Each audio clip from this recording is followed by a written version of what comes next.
حضرت عائشہ کہتی ہیں کہ میں نے رسول اللہ صلی اللہ علیہ وسلم کو کسی نفل کی ادائیگی کے لیے، یعنی سنت بھی اصل میں نفل نماز ہے، ایک فرض ہوتی ہے ایک نفل، پھر جو آپ نے زیادہ تاکید سے پڑھی ان کو سنت قرار دے دیتے ہیں اور باقی جو کبھی کبھار پڑھی وہ نفل ہو جاتی. کسی نفل کی ادائیگی کے لیے اتنی جلدی کرتے نہیں دیکھا جتنی جلدی آپ نماز فجر سے پہلے 2 رکعتوں کے لیے کرتے تھے. جلدی پڑھتے نہیں تھے، یعنی اس کی ادائیگی کے لیے آپ فکر کرتے تھے. حضرت عائشہ ہی سے روایت ہے کہ نبی صلی اللہ علیہ وسلم نے طلوع فجر کے وقت 2 رکعت نماز، یعنی فرض کی بات ہے یہاں، آپ نے 2 رکعت نماز پڑھنے کی شان کے بارے میں فرمایا کہ ان کو پڑھنا میرے نزدیک ساری دنیا سے زیادہ محبوب ہے. آپ نے فرمایا جو آدمی عشاء اور فجر کی نمازوں میں آ سکتا ہے تو اس پر لازم ہے کہ وہ آئے، اگرچہ اسے گھسٹ کے کیوں نہ آنا پڑے، یعنی گھٹنوں کے بل یا پیٹھ کے بل گھسٹ گھسٹ کے ہی آنا پڑے تو بھی آئے، لیکن آئے ضرور. کیوں؟ اس لیے کہ جو شخص فجر کی نماز پڑھتا ہے وہ اللہ کی حفاظت میں آ جاتا ہے. رسول اللہ صلی اللہ علیہ وسلم نے فرمایا جس نے صبح کی نماز پڑھی پس وہ اللہ کے ذمے میں ہے، اللہ کی حفاظت میں ہے، اللہ کے ذمے ہو گیا. پس اللہ تم سے اپنی حفاظت کے بارے میں کسی چیز کا مطالبہ نہ کرے. کیا مطلب ہے اس کا؟ یعنی جو اللہ کے ذمے ہے اس پر کوئی ظلم نہ کرے اور ظلم کر کے اللہ کے سامنے جواب دہ نہ ہو، اس لیے کہ جس سے اللہ پوچھے گا، مطالبہ کرے گا، یقیناً اسے اپنی گرفت میں لے لے گا اور لے کر منہ کے بل جہنم میں پھینک دے گا. اس سے کیا بات پتہ چلتی ہے کہ جو شخص فجر کی نماز کی حفاظت کرتا ہے وہ اللہ کے قریب ہو جاتا ہے، اللہ کی حفاظت میں ہو جاتا ہے. کسی کو حق نہیں کہ اس پر ظلم اور زیادتی کرے. جو اس شخص پر زیادتی کرے گا جو فجر پڑھتا ہے تو وہ دراصل اس ذمے میں خیانت کر رہا ہے جس کو اللہ نے اپنے ذمے لیا ہے، اور پھر قیامت کے دن اللہ تعالیٰ ایسے شخص کو پکڑے گا. یعنی فجر پڑھنے والے کی عزت اور احترام لازم ہے، کیونکہ صرف مومن ہی اس کی پابندی کرتا ہے. بہت سے لوگوں کے لیے فجر کی نماز بڑی بھاری ہوتی ہے، وہ ایک خاص وقت سے پہلے نہیں اٹھتے.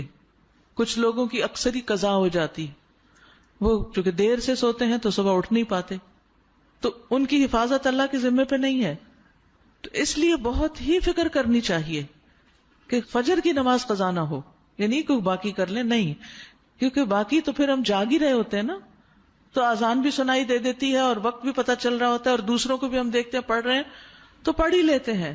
لیکن فجر کی چونکہ ایک ذمہ داری ہوتی ہے اٹھنے کی بھی، اور پھر وقت پر اٹھنے کی، اور پھر مسجد میں جانے کی، تو اس لحاظ سے اس کی حفاظت بہت ضروری ہے. اور فجر پڑھنے والا شام تک اللہ کی حفاظت میں ہوتا ہے. اس میں ایک واقعہ بھی آتا ہے احادیث کی کتابوں میں. اعمش کہتے ہیں کہ سالم بن عبداللہ بن عمر، ابن عمر کے کیا لگے بیٹے اور حضرت عمر کے پوتے، یہ حجاج کے پاس بیٹھے ہوئے تھے. حجاج کے بارے میں سب جانتے ہیں کہ بہت ظلم کرتا تھا. تو حجاج نے ان سے کہا اٹھو اور فلاں آدمی کی گردن مار دو. تو سالم نے تلوار اٹھا لی کیونکہ اس کا حکم تھا مارنے کا، اور اس آدمی کو پکڑا اور محل کے دروازے کی طرف چل پڑا. تو ان کے والد ابن عمر نے ان کو دیکھ لیا جب وہ اس آدمی کو باہر لے کے جا رہے تھے.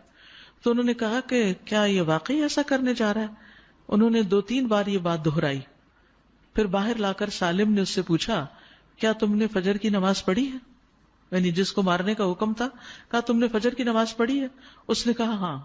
سالم نے کہا پھر تم جس راستے سے جانا چاہتے ہو چلے جاؤ، اور وہ واپس آئے اور تلوار پھینک دی. حجاج نے ان سے پوچھا کیا تم نے اس کی گردن اڑا دی؟ انہوں نے جواب دیا نہیں. حجاج نے پوچھا کیوں؟ سالم نے جواب دیا میں نے اپنے والد کو یہ کہتے ہوئے سنا ہے کہ رسول اللہ صلی اللہ علیہ وسلم نے فرمایا جس نے فجر کی نماز ادا کی وہ اللہ کی حفاظت میں ہے یہاں تک کہ شام ہو جائے.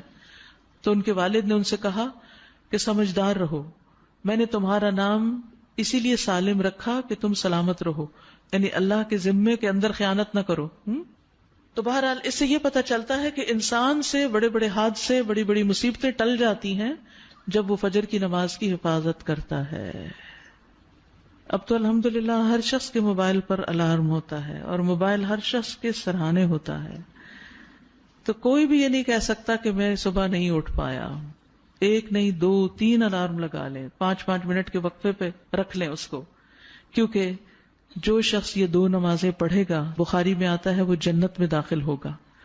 ایک اور روایت میں آتا ہے وہ آدمی ہرگز دوزخ میں نہیں جائے گا جس نے سورج نکلنے سے پہلے اور سورج کے غروب ہونے سے پہلے نماز پڑھی، یعنی فجر اور عصر کی. اور پھر آپ نے فرمایا ان نمازوں میں سستی نہ کرو اگر تم اللہ کا دیدار کرنا چاہتے ہو، اس طرح کہ جیسے تم 14ویں کے چاند کو دیکھتے ہو اور تمہیں کوئی دھکم پیل کا بھی واسطہ نہیں پڑے گا. یعنی جو ان نمازوں کی حفاظت کرتا ہے وہ اللہ کے دیدار کے قابل ہوگا. اور پھر بعض اوقات لوگ رات قیام کرتے رہتے ہیں، آخر حصے میں سو کے فجر قضا کر دیتے ہیں. کیا ہے تہجد کے لیے اٹھے تھے وہ آنکھ نہیں پھر کھلی فجر کے لیے. تو یہ نہیں ہونا چاہیے. عمر رضی اللہ عنہ کہتے ہیں میں صبح کی نماز با جماعت پڑھوں یہ مجھے اس سے زیادہ محبوب ہے کہ میں ساری رات قیام کروں. ساری رات کے نوافل سے زیادہ محبوب ہے کہ فجر کی نماز جماعت کے ساتھ.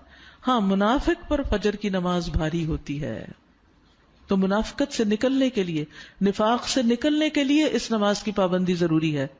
ابی بن کعب کہتے ہیں ایک روز رسول اللہ صلی اللہ علیہ وسلم نے ہمیں صبح کی نماز پڑھائی. اس کے بعد فرمایا کیا فلاں حاضر ہے؟ لوگوں نے کہا نہیں. آپ نے پوچھا کیا فلاں آیا ہے؟ لوگوں نے کہا نہیں. آپ نے فرمایا بلا شبہ یہ دو نمازیں منافقوں پر سب سے بھاری ہیں، سب نمازوں سے زیادہ بھاری، یعنی فجر اور عشاء. اور اگر تمہیں معلوم ہو کہ ان میں کیا کچھ اجر و ثواب ہے تو تم ان میں ضرور آؤ، خواہ گھٹنوں کے بل ہی کیوں نہ آنا پڑے. تو اس لیے خود بھی اور اپنے گھر والوں کو بھی، اپنے بچوں کو بھی اس کا پابند کریں. سبحانک اللہم و بحمدک اشہد ان لا الہ الا انت استغفرک.